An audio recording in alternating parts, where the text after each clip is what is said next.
Howdy, howdy. It's another edition of the Great North American Sports Shows Shorts. Here we go. I'm one of your hosts, Alex Lacasse, coming to you from the heart of the Shire in New Hampshire, joined as always by my buddy, John Santina, and our friendly neighbors to the north. John, how are you? Pretty good, man. We're dealing with some little bit of a cold front here, but you know what? It's a little bit warmer. I guess we'll just take it a positive because today was a break from the cold front, a little warmer. So happy as can be in Toronto. Alex, what about you? Oh, things are just peachy in the Shire. Thank you for asking. Not good, not bad. Just plugging away and just trying to keep my sanity through the winter. Oh, buddy, it's coming and it's coming fast. That's why even the Patriots are jumping ship. Yeah, and so we'll just jump right into it. We talk about the weather. We'll just get right into bad football, John. You mentioned my New England Patriots, and yeah, we're back to being in football Siberia. It's just they're going to travel all the way to Munich, Germany, and some people, I guess, who talk to Patriot staffers behind the scenes, that Robert Kraft is making this their Super Bowl against the Indianapolis Colts. Look, Gardner Minshew might be one of the best backups. I mean, he might be the best backup in football, and that's a modern offense, or at least a more modern offense than the Patriots run with the Colts. So I don't have much hopes for that, but I think if he was any other coach, the owner probably leaves him in Munich, stuffing his face in a pretzel hall or something. But I think, for better or for worse, Robert Kraft is going to ride it out with Belichick the rest of the year. It's a Vin Diesel scenario, my friend. It's ride or die. That's it. Yeah, ride or die. Back to being football Siberia, which is, I guess, fitting because now the players really hate being here. Like it was a generation ago, which was unknown to me because all I knew was football dominance. Players coming in on 1-year deals, acting all happy. But what goes up must come down, John. You got any bad football for us? I have one, and it will segue actually into our bets, Alex, because my bet is going to actually circle around this week's Dallas and New York Giants game. The reason for that and why it relates to bad football, my friend, Xavier McKinney, captain of the Giants defense, is fighting with Wink Martindale right now, the defensive coordinator of the team. So I fully expect there to be some fireworks in this game. I expect the Giants to actually come out flying because of that. But man, the Giants have been an unmitigated tire fire. And now you're seeing the team leaders come out and just complaining about the coaching staff outright. So that is not a good sign in any light whatsoever. The shine has really come off Brian Daboll this season. Here we were just a year ago saying that, he might be the one person on the Belichick tree that figured it out. And oh, man, maybe not. Maybe we were a little premature there. They definitely have had some bad luck with injuries, but there's a degree of last season, a lot of strength of schedule issues with them last season. And I think we're just kind of seeing the cracks fall apart. But Alex, that jumps into my best bet though. Like I was saying, this week we're going to look at generous corner. That's right. It is. And we are actually going to look at the Giants and Cowboys game, like I was saying. And the reason for that, I'm actually going to take the Giants to cover. Now, the Giants are an unmitigated disaster. They're 100% losing this game. However, I don't think they're going to lose it by like 20 points, which is basically what the spread is right now. So I'm going to take the Giants to cover at 17 points. You can even tease it up to 18. And that's a cool -10 right now. So that is why that is my best bet, because I think in a week when your captains are fighting with your defensive coordinators, usually that's going to light a fire under the team. And I don't think they win, but I think they don't lose as big as they did the last time, which was 24 points, if I'm not mistaken. Full week of practice with what's-his-face, Tommy DeVito. You're a Tommy DeVito truther, it sounds like? Oh, buddy, not even the slightest. When I saw that photo of him with the TD chain, I knew that this was headed for a bunch of losses. But I'll tell you what, man, he's entertaining. I'll give you that. Alex, where are we going for your best bet this week? Best bet, we're going to the trash. Speaking of bad football, we're going to the trash football game tonight on Thursday night. Ooh, buddy, maybe with another week of practice, this D2 quarterback the Bears are trotting out, Bajent, might put up a number. I mean, for some reason, I've seen plenty of Carolina Panthers football games on they somehow make it onto my television on Sunday. I don't know how. I'm not uh, I'm not praying to the national TV executives to give me Carolina Panthers football every Sunday, though there's not that much delta between the quality of football the Panthers have played and the Patriots have played this season. So I'm being objective. But it's just the algorithm from back in the day from you watching all those Cam Newton highlights. Well, no, I mean these are broadcast decisions that are made. I know, buddy. I'm messing with you. I'm messing with you. But yeah, so what did I do to deserve Carolina Panthers football? I just don't have any faith in this offense. And not a Bryce Young fan, eh? They're playing the Chicago Bears, whose institutional history in their history that Jay Cutler was their most successful offense, the Jay Cutler era. So it's a Thursday night game, quick turnaround for two bad football teams. We're going under 38.5. Oh, thank God. I thought you were going to go with like an outright or someone passing for a bunch of yards, man. No. Like, I think this is going to be a real tractor pull, or like a root canal without Novocaine or something. So yeah, strap right in and watch two inept football teams. Maybe get a couple first downs. But yeah, that's where we're going. Under 38.5. Panthers Bears.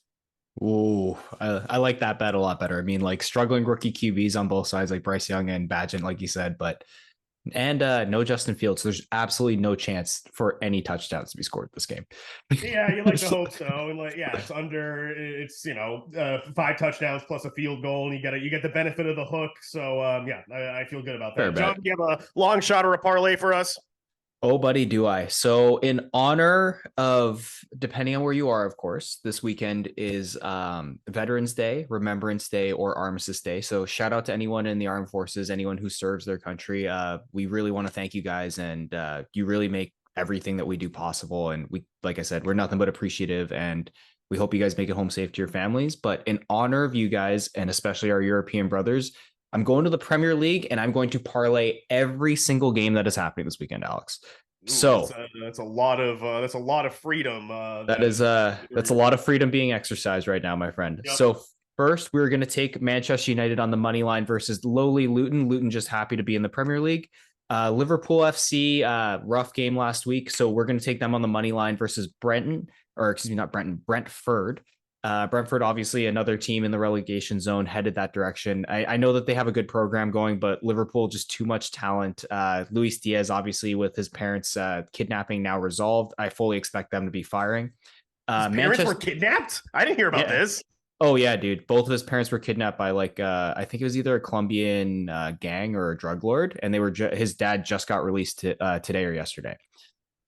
His mom was released last week. And then but we'll cover that in a separate short, maybe. Manchester City, will take them on the money line versus Chelsea. Chelsea, very up and down season, but Manchester City, obviously the class of the Premier League. West Ham money line versus Nottingham Forest. Folks, just going on feeling for this one. Brighton money line versus Sheffield. A little worried Brighton's been figured out, but I'd like to think that Brighton has enough talent to get by Sheffield in this game. Newcastle on the money line versus Bournemouth. Newcastle also a little bit in the headlines lately, just due to the whole Ruben Neves transfer debacle. But I'd like to think that they should be okay, even though they're without their holding midfielder Sandro Tonali, because Sandro likes to join us on Degenerates Corner. So little problem with. But we're going to take Villa on the money line versus Fulham. Again, we're just going to take the superior squad with this one. There's no rhyme or reason for it. We're just going to hope talent prevails. Arsenal on the money line versus Burnley. Again, Arsenal, a more talented squad. This should be an easy 3 points for them, especially if they want to remain in the title race.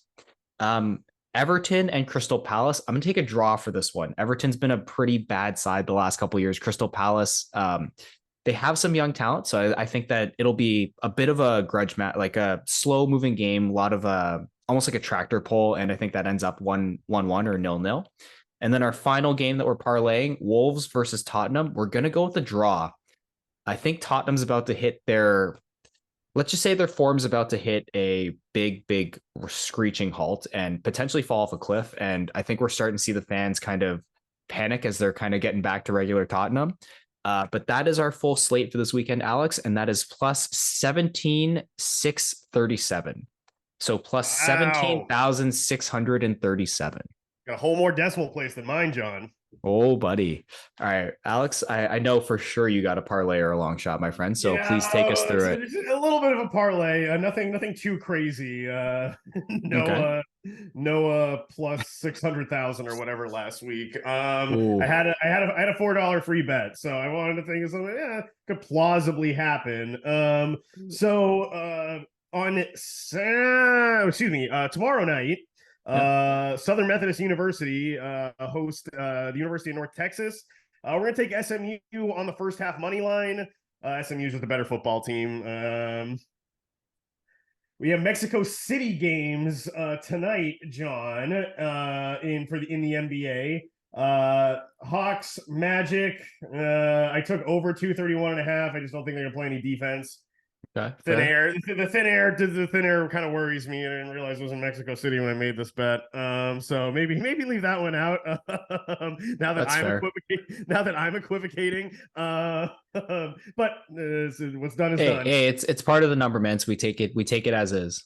The 76ers, we're gonna take them on the money line. That's on November 10th against the Pistons. Celtics, they gotta bounce back. So we're gonna take them in their in-season tournament opener against the Nets. Excuse me. Celtics on the money line, Sixers on the money line, like I mentioned. Spurs, Timberwolves. Timberwolves are the best defensive team in basketball, and The Stifle Tower is back, my friend. I think the Stifle Power is kind of back, and dare I say, Nas Reed might be more useful for the Timberwolves than Karl Anthony Towns right now. Cat's kind of fucking pathetic. I have him on my fantasy team, man. That guy's cost me so much money. Yeah, he's dogging a little bit. So we're gonna go under 225.5. They're playing the Spurs in San Antonio. Hopefully, the defense of the Timberwolves can travel and maybe get the Spurs on a bad night, which happens. I'll come back to this one hockey bet. John's a lock to round us out. Two more college football bets on Saturday, Veterans Day here. Though I wish we observed Armistice Day just because its significance and history. But we're neither here nor there. We're gonna take Georgia on the money line. I mean, they've been the best team in college football the last 2 years. We're taking them over Ole Miss. They're at home, so why not? Somewhat of an alternate line here, but we're going to take Oregon's team total over 41.5, so just under 6 touchdowns. They're playing USC, and I mean USC does not play a lick of defense, so that game should be a shootout. I think that the total right now is 75.5, and I was tempted to throw that in, but I don't know, maybe Caleb Williams might still have his head in his ass. So maybe USC doesn't get there or do enough to get that. That's a big number. So yeah, let's just isolate Oregon there. The last bet to round this out. This is John's NHL winner in the parlay, and for the Maple Leaf faithful, you do have one Benedict Arnold in your midst because John is picking the Calgary Flames against his own Toronto Maple Leafs on the money line. No, that one was plus. That was plus money too. I am, and so they are going to be the underdog. Yeah, why is this your lock? So they are going to be the underdogs for this game, Calgary, and that's why I like it. It's going to be good value because Calgary has just recalled Dustin Wolf. Dustin Wolf is he's the best goalie prospect on earth. He's the reigning AHL MVP. I think he's 5-1 this year. He has about a 930 save percent in the AHL. He's lighting it up for as far as goalies go. He played a game last year. He was lights out. This guy is the future of the Calgary Flames. They're struggling in net. We know that this guy's probably getting the start in Toronto. We know that guys. It's national, it's Saturday night, it's hockey night in Canada. All the goalies love shutting out the Maple Leafs on those games, and the Leafs are in shambles right now. The defense is a mess. They have Timothy Liljegren out. I really like Calgary to come out on fire in this game and win this game outright for Dustin Wolf, the rookie in net. So like I said, Alex, I'm taking Calgary on the money line for this one. Situational handicapping at its best, ladies and gentlemen. I want to thank John for his NHL lock. Though, Happy to contribute where I can, bud. though, if the Maple Leafs win this, I'll come on next week and call him the man of No, he of little faith, of course. knowing that the clock is knowing that the calendar is turned to November, Alex, the Leafs are probably about to light the league on fire. So we are tempting fate a little bit here. So just note Well, that. I But mean, I already tempted fate when I picked against the Patriots and I lost my and survivor when I lost my survivor pool. So and you hammered the New Mexico game, buddy. yeah. So there's probably a lesson in somewhere in there, John. Eventually. Maybe I'll learn it, maybe I won't. Yeah, and so that parlay, 8 legs for you. Maybe you leave out the Hawks Magic game in Mexico City. But altogether that's plus 27.45. Ooh, plus 27. Very nice, my friend. Very, very nice. Alex, do you have any closing thoughts for our viewers here before we wrap up Degenerates Corner? Make sure you verify the playing location of all NBA games before you bet. So you being a dummy like me. And may luck be with you, my friend, and hopefully we get some good winnings this week. Well, we only try, and if not, we'll be back here next week doing the same thing.